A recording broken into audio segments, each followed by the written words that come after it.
As pesquisas para o 21 de junho, para o segundo turno, dão a Espriella, você já comentou isso aqui, uns 8 pontos de vantagem, 7 a 8 pontos de vantagem sobre Cepeda. Pode a direita unida Sim. em torno do candidato da mão de ferro. A esquerda ainda tem como virar o jogo? Sempre tem, né? A gente sabe que sempre tem, mas é uma eleição muito complicada, né? E eu estava aqui tentando trazer os números para as pessoas. Quando você vai só na aritmética, parece que dá para virar o jogo, porque o Petro teve também 40% no primeiro turno, em 2022, a direita somada tinha 52%, e o Petro consegue uma parte dos votos que foram para a direita, ou de quem não tinha votado no primeiro turno, tem isso. Aumenta o número de eleitores. Aumenta o número de eleitores, pessoal que foi para abstenção no primeiro turno, o Petro trouxe para votar e ganhou a eleição. Mas ele também fez uma operação política, né? Quem conhece melhor a Colômbia me contava. Ele foi para negociação com lideranças locais, conservadoras, liberais, no campo, no interior, e trouxe uma parte dessa turma para formar o governo dele, a história de formar a maioria. Agora, me parece que está muito mais complicado. A direita talvez tenha se assustado com esse governo Petro, porque viu que é um governo que, de fato, conseguiu mudar algumas coisas e se posicionou politicamente. Eles sentiram o gosto do que é ter um governo de esquerda ou de centro-esquerda operante, um governo que acontece, porque aconteceu o governo do Petro. Não foi o governo que ficou cercado e se desmilinguiu. Não, ele governou. Então acho que a direita ficou assustada. É um governo que... E não só a direita colombiana, nós temos que pensar a Colômbia, e acho que a gente falou pouco disso aqui, né, Breno? No Opera Mundi, quer dizer, é parte de um grande jogo e que deve preocupar muito a nós brasileiros. Porque o que está em jogo também é de fora da Colômbia para dentro. O Abelardo de la Espriella pode ser uma operação de fora para dentro também, né? O Brasil está sob cerco. As fronteiras estão começando a ficar contaminadas. Completamente. Se você olhar o mapa da América do Sul, você tem, Argentina, Chile, Bolívia, que é um governo que foi eleito pela direita, está quase caindo, mas enfim, é um governo de direita e com apoio dos Estados Unidos. Paraguai, abrindo totalmente o território para bases dos Aqui Estados no Cone Unidos. Sul, a exceção é o Uruguai. A exceção é o Uruguai. Tem o Equador, que é de uma oligarquia também, uma família riquíssima e super ligada aos Estados Unidos. Se eles conquistarem a Colômbia, eles vão conquistar o país que tem uma fronteira gigante com o Brasil na Amazônia. Aliás, a fronteira do Brasil com a Colômbia é maior do que a fronteira com a Argentina. A gente olha muito para a Argentina e pouco para a Colômbia. A fronteira com a Colômbia é maior. Então é uma operação de cerco ao Brasil. Se ganhar a direita, o Trump coloca mais uma pecinha no jogo aí do tabuleiro para cercar o Brasil. E os Estados Unidos têm feito isso, né? Cerco aos grandes países que oferecem algum tipo de risco. A Rússia sob cerco, a China sob cerco. Só que Rússia e China têm arma atômica, o Brasil não tem. Mas o Brasil, ainda assim, aqui talvez seja mais difícil fazer uma intervenção tão direta como foi feita na Venezuela. Você vai cercando.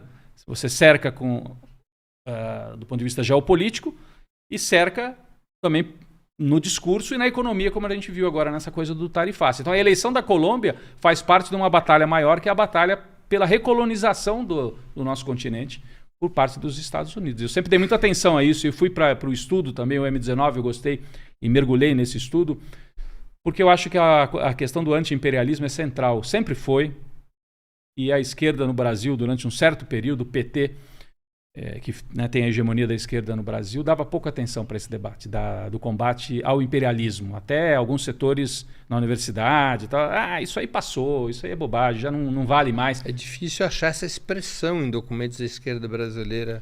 Anti-imperialismo, né? Nos documentos do PT é difícil achar.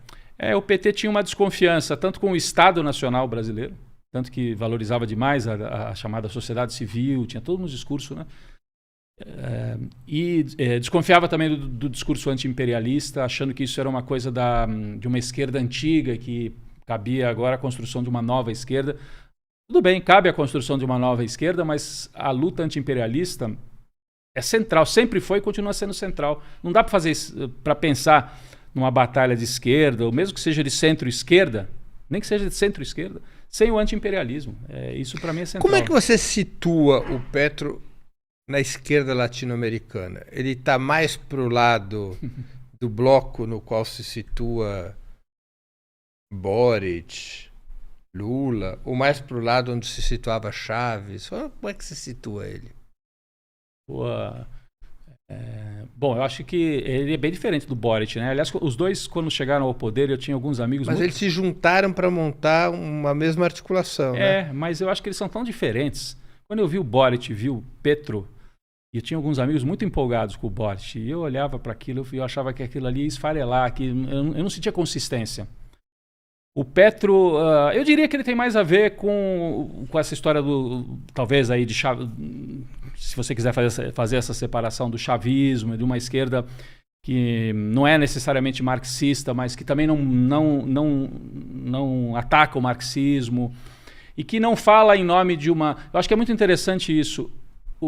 Tem uma esquerda, uma chamada nova esquerda, que acha que vai se construir tudo a partir da novidade, que você não tem que carregar a história. E o Petro é profundamente ligado à ideia de que peraí, a luta não está começando hoje, gente. A luta começa com o Bolívar.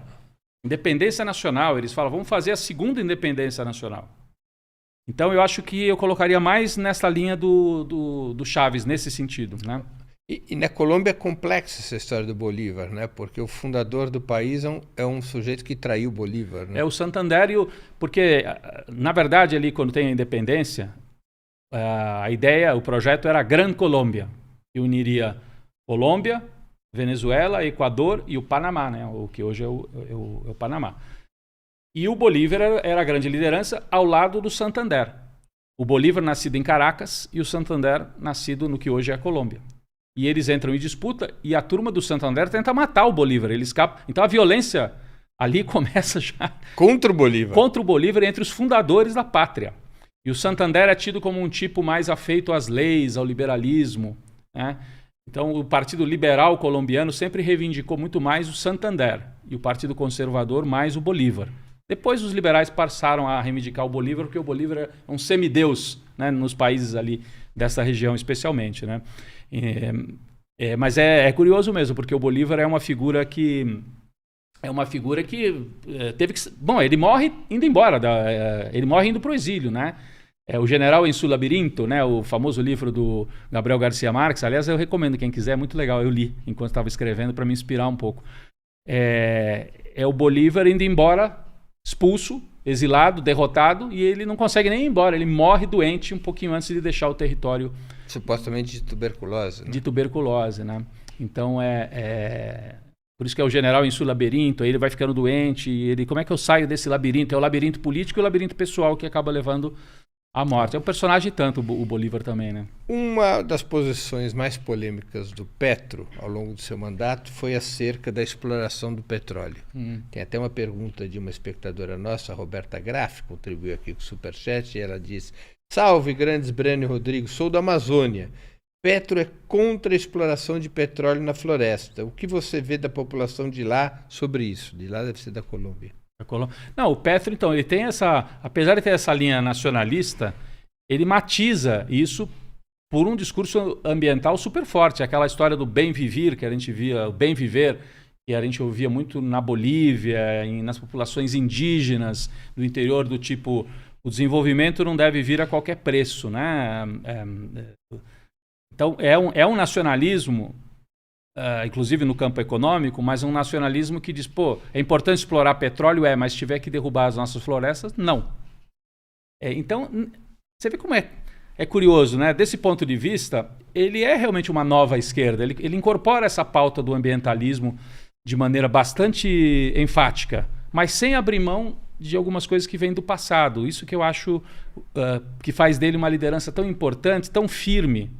Apesar, né, da gente ter chegado aqui à conclusão juntos de que ele é muito tático, mas ele tem uma firmeza muito grande também, o Petro, em alguns pontos. Então, quando ele foi prefeito de Bogotá não tinha metrô, tem um problema de trânsito fortíssimo, e o Petro implantou os corredores de ônibus, né, o que aqui no Brasil a gente chama de BRTs, aqueles corredores bem estruturados, até para substituir o que seria o metrô.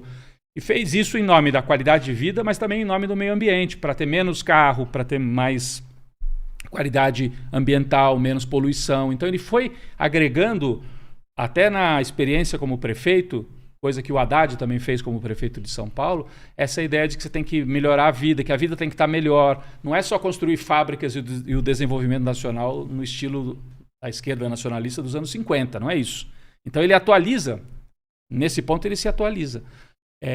Mas não renega esse passado, a ideia de que você tem que ter defesa nacional, de que você tem que ter projeto nacional. Ele não se entrega completamente, então a defesa ambiental, tragam aqui, venham aqui as ONGs internacionais, a gente resolve tudo assim. Não é.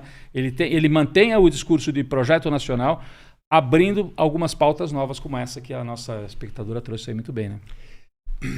Rodrigo, muita gente compara o método Petro de governar, baseado em forte disputa político-ideológica, mobilização popular, tensão com as instituições, com o de Lula, mais inclinado à formação de consensos dentro das instituições, confrontos de baixa intensidade e busca permanente de alianças ao centro. O primeiro turno das eleições colombianas não dá razão ao presidente brasileiro? Em certa medida, sim. Né? Ou em boa medida, sim. É curioso porque a gente passou o governo inteiro do Lula ouvindo assim, o Lula devia seguir o Petro. Né? Ouvindo assim, das turmas de uma esquerda, a esquerda do PT, vamos dizer. O Lula devia seguir a linha do Petro. Em alguns momentos, eu mesmo, né? Você olha assim, dá uma certa inveja boa, né? Porque o Petro convocou o povo para as ruas e tal, e o Lula o tempo todo operando na baixa intensidade, talvez com a leitura de que se for para o confronto total, a gente não tem garrafa suficiente, o outro lado tem mais garrafa lá do outro lado e ganha a disputa. Eu digo isso porque tem essa expressão, né, no sindicalismo, o pessoal, vamos contar quem que tem mais garrafa em cima da mesa e a gente negocia aqui e chega a um consenso. O Lula acho que faz essa leitura. Por outro lado, se você não confronta, você nunca muda a correlação de forças. Né? Então é um dilema um pouco que... Tostines. E permanente na esquerda. Né? A gente ouve sempre isso. Não, a gente tem que empurrar a correlação de forças. O Lula poderia usar a liderança dele para empurrar a correlação de forças. Dependendo de como você faz isso num país muito dividido, você desanda o governo de tal maneira que depois você não volta mais. Né? Talvez o Lula tivesse força para empurrar a correlação de forças lá em 2008, 2009, 2010, quando estava no auge. Hoje eu acho que a maneira cautelosa como o Lula governou foi a melhor possível para a gente chegar até aqui com chance de maneira isolada na América do Sul, talvez ter uma vitória para a centro-esquerda. Você acha que nós estamos num jogo resta um?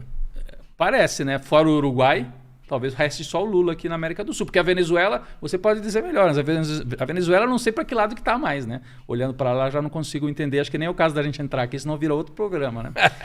Mas eu acreditava que era uma tática ali da Delcy Gonçalves, mas depois dos últimos acontecimentos eu fico em dúvida se é uma tática para ganhar tempo ou se é um vale tudo a essa altura já para sobreviver, né? Então é muito grave assim o que a gente vê também na Venezuela. Aliás, teu livro termina com um alerta sobre o avanço da extrema-direita no continente.